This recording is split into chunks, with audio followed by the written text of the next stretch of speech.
Thank you so much for taking out time, especially given the forecast by the government of Delhi. I was a little scared whether how will flood affect us, but it's really, really encouraging to see a full house uh, on a Friday evening. Uh, and it's wonderful to have you here, and I'm really honored to share the stage with my esteemed panelist members also. So I would like to thank them as well for taking out time and sharing your insights with us. I'm sure it would be a lovely interaction, a fruitful, insightful interaction for all of you. Uh, so let me first start with introductions first, right? Prashant, do you want to go first? Am I audible? Okay. Thanks. I'm really thankful to invite me for this event. I am Prashant Sharma, and I am working with Sohanlal Commodities Management as Head of Technology, as it was mentioned. And I am helping SLCM Group in its digital transformation journey in pro-harvest commodity management. I have 16 years of IT experience. I started with Infosys as system engineer. Then I worked for MNCs like Tech Mahindra, Atos, and worked there as a solution architect. These days, my focus is to bring IT-enabled commodity management in India. We, we, are, we are like first in many fields in terms of commodity management. Like we have Agri-Reach patented process and systems. Similarly, we are working on the same lines in Agri-Suraksha, which is under filing of patent. So this is my area of work right now. Thank you so much, Prashant. Hi everyone, my name is Vidur Mahajan. Thank you AWS for having me here. I am a doctor by education, and I have attended hundreds of medical events, medical technology events and all that. And more recently I've started attending hardcore technology events such as this. I am extremely impressed to see that Daru event ke baad hoti hai, and still people show up. So So, on the medical side of things, the alcohol is always first, hence people show up. And then the conversations are very entertaining, as you can probably imagine. So on that note, I serve as the Chief Executive Officer for Carpal.ai. We are a startup in the healthcare AI space. We are a platform that connects developers of AI solutions for radiology to users of AI solutions for radiology. So, and we are one of those build in India for the world, companies. So we are headquartered out of Delhi, but our customer base is across the US, Brazil, Singapore, and Australia. And I'm sure we'll talk more about that. So it's very, very excited to be here. Thank you so much. Hello, can you hear me? Okay. So I am Atin Agarwal. I have around 23 years of experience, hardcore techie, right? So I started my career in 2000 with a small company. I think worked for 4 companies, built 4 products, right? So background is totally products. In 2016, I decided to leave my job and started my own company called IONET Innovations. So why IONET Innovations? So we started working into IoT space. Okay, so we thought of going into some niche area. There we started building our own products, whether it's hardware, software. So background was software, but we started with hardware actually, right? So, but we choose Amazon because of their IoT service. And we started integrating our IoT platform with the AWS IoT actually, right? So there we started. Moving on, we built different kind of products, right? And providing the services also with regards to AWS, right? So first we build our product, and then we go and provide those services into markets, right? So we are making products, plus we are providing services also, right? So we are services partner as well. Thank you so much for introducing yourselves. I'm sure it would be a wonderful interaction for the audience as well. I would like to start with you, Prashant, right? So Somir was talking about how traditional businesses are now seeing a blend of digital. And I strongly believe that because the end consumers are going digital. So if I forget my wallet today, I don't really have to worry. Everything is there on my phone. I can make my payments, I can show my identity, and I can pretty much shop anywhere, do anywhere, and I don't really need to carry my wallet, right? So that's digitization for me at a personal level, right? Uh, and I wanted to know from you, what are the digital transformation initiatives, leading by innovation that your organizations and you under your leadership are leading today in your field? If you could walk our audience through those, that would be really a good starting point. Sure. So probably when we think about AWS or any other technology, probably we are very used to of these things, or at least we are interested, and it is a part of our day-to-day life. Even to say, just a small example of, let's say, Netflix or anything, which is driven through technology. We are somewhere connected to the technology, but think about like farmers. They are not so much connected to the technology. They are still busy in their day-to-day life, doing their hard work, and selling that product of their hard work, the food grains, the harvest, to some big merchants, through some intermediaries, right? So I will just, to answer your question, I will just take one small example that I started with SLCM. Of course, the idea was of our group CEO and the leadership and vision of Mr. Sandeep Savarwal. But I got this opportunity to start with, and the idea was, let me take you to the use case first. So a farmer goes to intermediaries and he sells his food grain. Now, these food grains need to be tested, a kind of a quality check that need to be happen, right? And this is some kind of a mandatory requirement in while selling, storing, or procurement of the food grains. So generally the process is samples gets collected, sent to the laboratory. Laboratory have some queues, then they will test it, and then they will send the result back. So it may take, you can say in a best case, it may take 2 days might be, because reaching it to the laboratories and then coming back with the results. Because laboratories are not like any small shops where you can do this, because they are like a lot of test cases. And because intermediaries are there, and you have to rely on whatever the results have been given to the merchant, and merchant has shown to the farmer. So based on that, the pricing happens on the commodities. Now, let's imagine if our farmer as well just click the photograph of the commodity and its results comes to his mobile phone, if not in second, let's say in minute. And that are accredited results, means like NABL is the organization or authority which is responsible for assigning test certificates and all those things. So if results comes NABL certified, then there is no intermediaries, and there is no malintentions to reduce the quality, to reduce the price and all those things. So price will be tagged on its actual. And it is happening in seconds or in minutes. So this is one of the use case that we have tried, and now it is in we are using it in our warehouses, and very soon we will also put it in the market as well.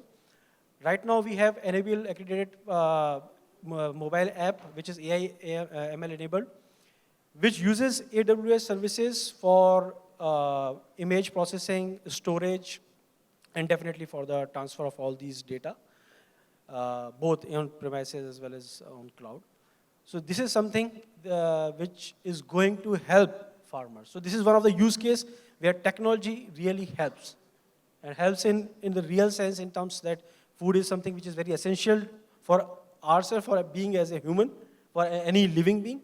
And if you are helping there, then definitely it is going to help the person who is responsible for that, the farmer. True, very well said, right? And it's a very valid use case as well. Prashant, when organizations look at digital transformation, I'm sure it's a buzzword for most of the companies and most of our colleagues out here. how would you suggest, or where do you feel cloud fits in digital transformation, or how you can innovate using cloud?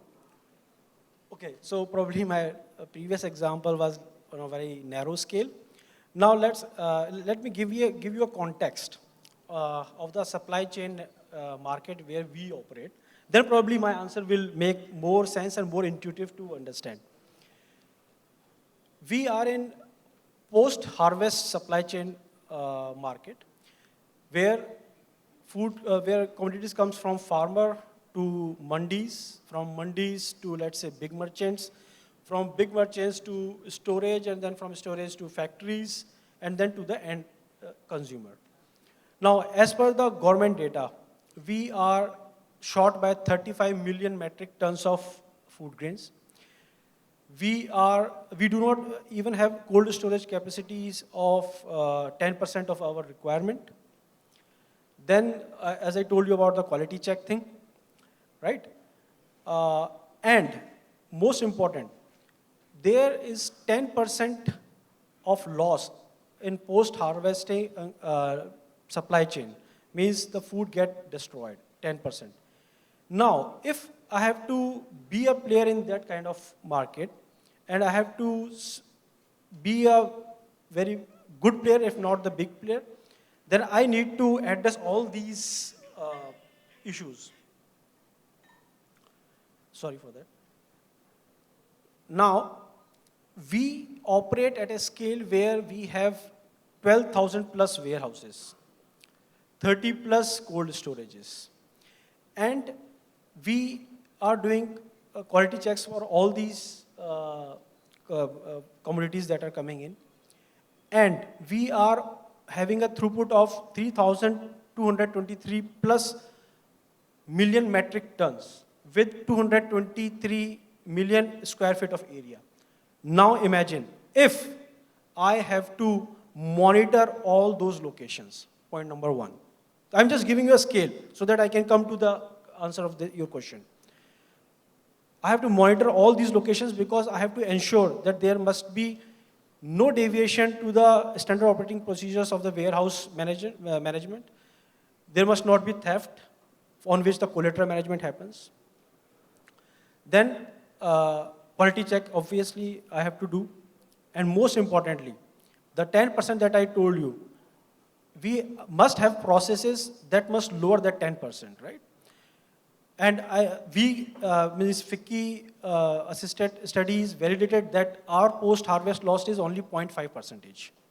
Wow. So 10% is average, ours is 0.5% only. This cannot happen without technology. Why? 12,000 plus warehouses managing that at central location, where all these locations are operating at a kind of a decentralized manner. I need cloud. So that feed comes to the cloud, I can collate that, and I can see that at my headquarters. Point number one. Point number two, to manage warehouse qualities so that the food grains do not get destroyed, right? I must have sensors that should give me all those information back so that I can take timely actions, right? Again, this real-time application that is happening can happen through cloud, by using their step functions, by using their IoT services.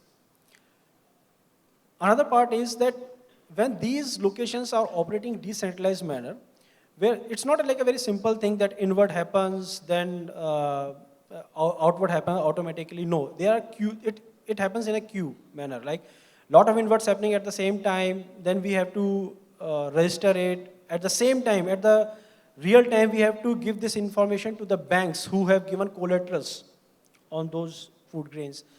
But these need to be validated by the audit team. So it means data has to be visible to each and every party at the real-time basis, on a consistent basis, and on a complete basis. Right?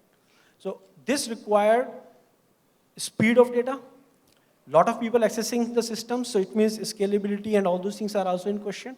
Authentication, security is also in question. So all these things within one roof, as it was mentioned in Sandeep's presentation as well, peace of mind.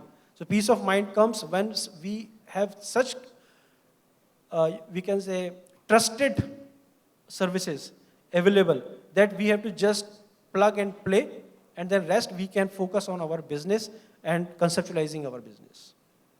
Absolutely. In fact, that is one of the advantages of cloud, right? You focus on your core business and let the technology part come on cloud and hence forward the innovation, right? So that's a very well said example and a very impressive data, right? 10% average.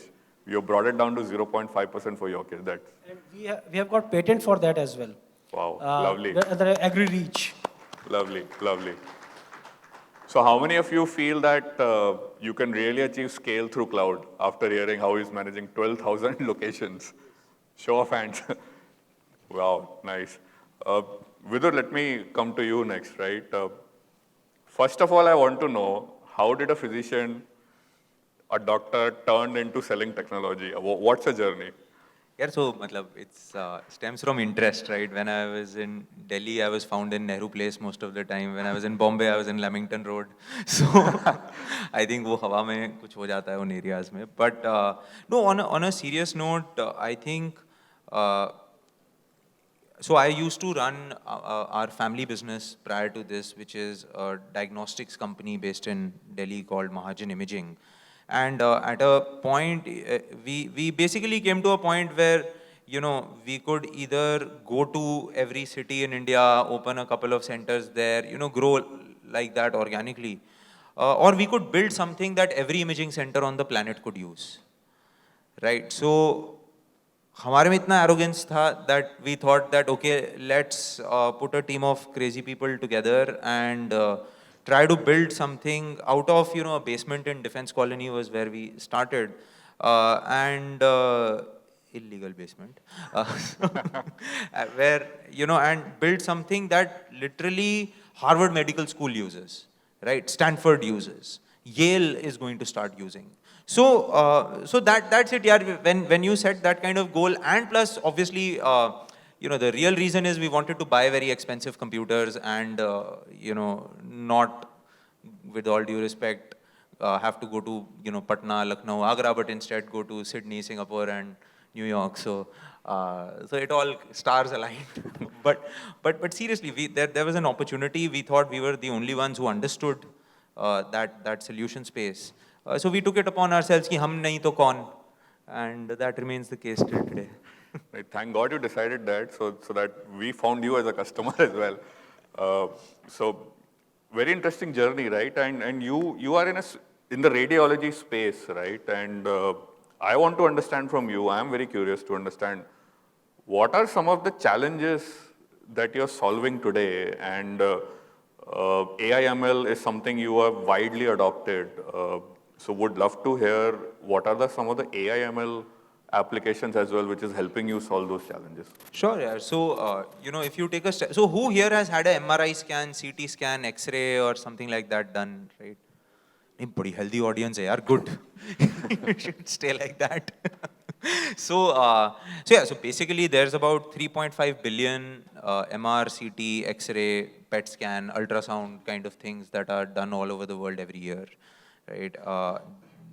There is a group of doctors called radiologists. It takes about 15 years to make one of them. Typically, they are rank 1, 2, 3 kind of people. So they have to look at these images and interpret them. There's only about 200,000 of such people all over the world, right? So it doesn't matter if you're in Boston or Bangladesh or Sub-Saharan Africa. There is a deficiency of radiologists all over the world. That means a couple of things. One, that means that radiology tests are very expensive. So if you compare radiology to the world of blood testing, right? Blood tests, wo board lage hue bade 99 rupees, and those boards are consistent across the world, right? Pathology has been totally democratized thanks to automation, right? You put in blood, you get out a number.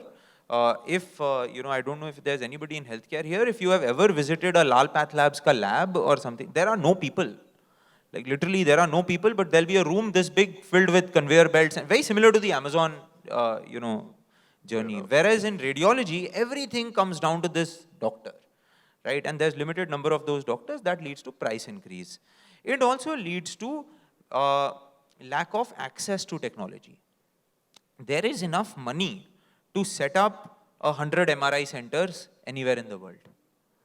But there are no people to run those machines. There are no people to report those scans, so on and so forth. So that's where AI, over the last 5-7 years, ever since deep learning came to the fore, companies all over the world started sprouting to build solutions to cater to this problem. The solutions, one of the most common solutions that is today available in India also widely is tuberculosis screening using AI, right? So the WHO has issued a guidance that says that today you can use X-ray with AI to screen for TB without a human in the loop, right? So it's a huge thing for the industry, and that is one classical use case. So now there are in various districts of the country. It's at the inception of its adoption curve right now, but in several districts across the country, there are people going either ghar to ghar, or there are camps being set up in villages where people come. They are screened for tuberculosis. If AI says yes, there is possible tuberculosis, then those people go in for a sputum test and enter the healthcare system. If not, masti lo. So that is one example. The other example is of breast cancer screening. Right, a mammogram is a scan that every woman above the age of 40 should get done either every year or every 2 years, depending on the country you live in. Again, in our country, there are certainly more women above the age of 40 than there are machines to scan them. Still, we don't see queues upon queues of people, right? Again, why? Because price is very high. Now, AI is coming in to do what is called a negative rule out, right? Where by design, screening for anything means that 95-99% of people are not going to have that disease. So AI is being used now to say, Acha, this is a mammogram, it's normal. Human need not read it. Again, it is subject to regulation and all that. But a human can group all those negative scans and go through them really fast. Ki nahi hai, nahi hai, nahi hai, nahi hai, nahi hai, as opposed to having to look at each scan in detail. So that is, and I can go across, basically we talk about this triad of body part, modality, and bimari, which is like, so head CT stroke, chest CT cancer, chest X-ray, tuberculosis. So n number of applications across this. What we are doing at Carpal is aggregating all of these solutions into a single user interface for radiologists. But that's the solution space, yeah, and it's exploding at a crazy extent now. Wow, and I've heard you twice talking about multiple countries. Either you are a travel fan or you are really looking to scale your business there. So I want to understand, how does cloud, I'm sure you must be talking to a lot of healthcare providers, a lot of peers in your group and in the entire value chain globally. And when you go and talk to them about the solution that you have built, AI-based on cloud, what are some of the objections that come to you? How do you convince them to adopt a solution on cloud, or what drives them to adopt a solution on cloud? Or if it were not cloud, how do you think the scenario would have been? Yeah, so I think, the one-line answer is we would not exist if there was no cloud. Right, because again, sitting here in Delhi to have a customer base across the world, my team is here. All they have to do is, in fact, Harman has his laptop on. He's probably spinning up instances as we speak. So, it's just crazy how simple it is for us to sit here and open a computer in Sao Paulo. It's 3 seconds. Maybe not even that, वो automatically हो जाता है, right? So it's 0 seconds. So for me as a layperson, I imagine, अच्छा यार, I'll have to send somebody there, or I'll have to find some distributor. That distributor will buy a GPU-based system, then deliver it there. Then कोई बिजली देगा, कोई LAN देगा, कोई कुछ देगा, फिर वो OS डालेगा. And we have also done that journey at sites, for example, in the US that are not as amenable to cloud as maybe a Brazil, right? So it is just crazy how easy things become, and sometimes, you don't realize it, right? I have this crazy thing, on Zomato, when you order food, just look at the number of things that happen in the back end and you get the food, right? Similarly, for cloud, like if you just think through all the things that happen at the back end to, spin up that whatever EC2 instance or something. So we would not exist if the cloud was not there. What do our customers say? Our customers are going through their own journeys, is what I would say, right? There's many people there that have spent, tens of millions of dollars on hardware in data centers. They are waiting for that hardware to get, amortized, and hence then move to the cloud. So they take their newer initiatives to the cloud. AI inferencing, running of AI is something that has to happen on the cloud. It's just too expensive to do it on-prem. So they are going through their own journeys, which are also accelerated by AWS. Thank you. Thank you for sharing for these insights and use cases. Atin, I would like to come to you. You mentioned about your product building journey, right? You have come up with a lot of products. I would want to know from you, what are some of the products you have built and what are those applications? If you could just walk us through that. Sure. So I don't remember how many products did I build in 7 years, frankly speaking.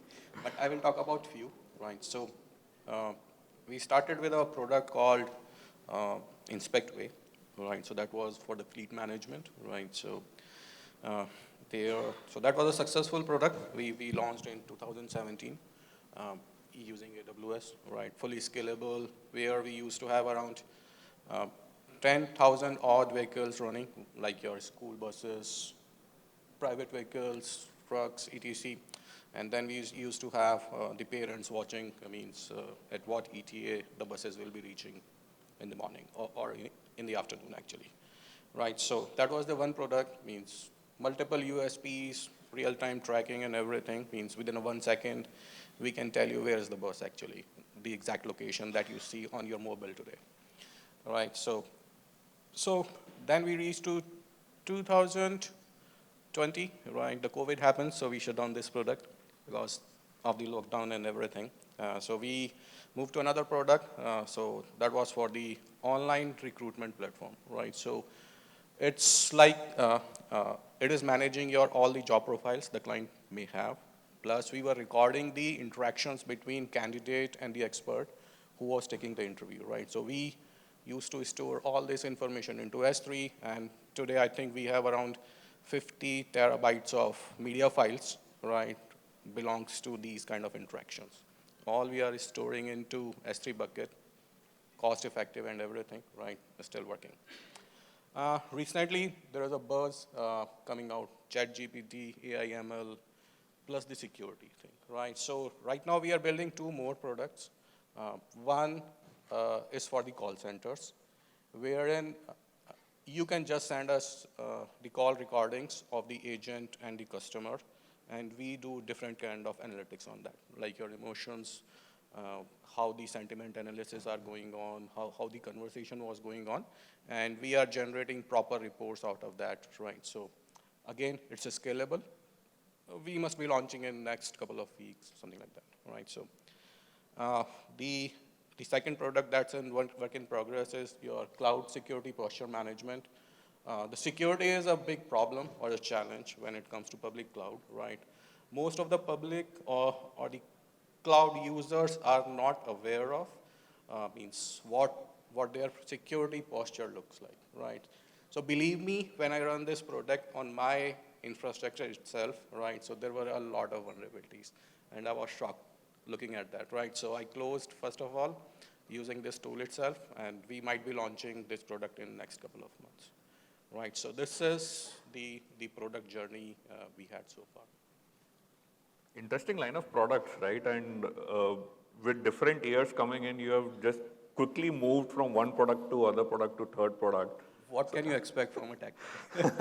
I want to know, when you have this idea and when you see an application of that product that you're trying to build, then of course comes a question on where do I host this product? Where do I develop this product? And how do I roll out this product to multiple users at scale, right? And I don't know what the scale would be. It could attract 200 customers or it could attract to 1 million customers.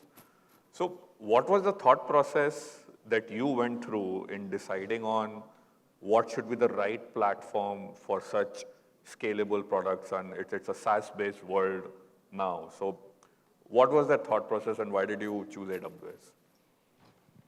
Okay, so I think the first thing was the global presence, okay? So it is important that whenever you are making any product, along with the scalability, you can roll out this anywhere in the world, right? And when I say this, because I came from a world where a lot of compliances would have been taken care of, right? So I'm from the HRM background, means used to manage multiple accounts in US, right? And building call center, tools, operations and everything. There we need to manage everything into their country, right? The compliances are so hard, right? So this cannot happen that I deploy my solution in India and someone is using in US, right? So that was the first thought process that we should go with the public cloud, right? Why did I choose AWS? You can say by chance, right? Because I was doing a POC in Cognizant for my customer who used to manage everything into data center, right? And I used to lead the innovation activities for that account, right? So I proposed one solution where they can move out of AWS and the solution will be scalable, right? So I think before leaving my job, that triggered that I can move to AWS because I explored a lot of things with regards to AWS. Would you still call it a chance? Yes. With 90% of Because your business. Google was there, so I can talk about that, right? Thank you for choosing us. So, would you also want to throw some light on, since you have built so many products and multiple deployment models, scenarios, what are some of the AWS services that you have leveraged and how they've helped you? Okay, so I think I used all of the AWS services except, so I was going through the list. I think it's only AWS Satellite I could not use because I don't have a base station, right? So otherwise, it's like, so let me tell you, means a good example that I give always. Have you seen this Lego blocks, right? So you gave this Lego block to me in the form of AWS services, and there are a lot of services, right? So it is like I'm just using that creativity to build it actually. Correct. Okay, so that way, whether it's S3, EC2 instances, I think everyone starts from there, right? But in the initial days when I was using it, I was just clubbing all these blocks, developing my product and everything. But I have seen in last 3 years that AWS is providing the blueprint itself, right? So those services like your AWS Batch, Lightsail, all those things internally are using the same services, but giving ease of use to the customer, right? Cool. So today, rather than I spend a lot of time architecting the scalability, cost effectiveness, and everything, I'm using those services and saving my time actually, right? So this is the experience what I have, and so far it's nice. I try to use all, other public clouds as well, but I think still I feel more comfortable with AWS. So with that, I would like to thank Prashant, Vidur, Atin. Thank you so much for agreeing to do this and sharing your experience with the audience. I'm sure it would have been a very insightful discovery for them.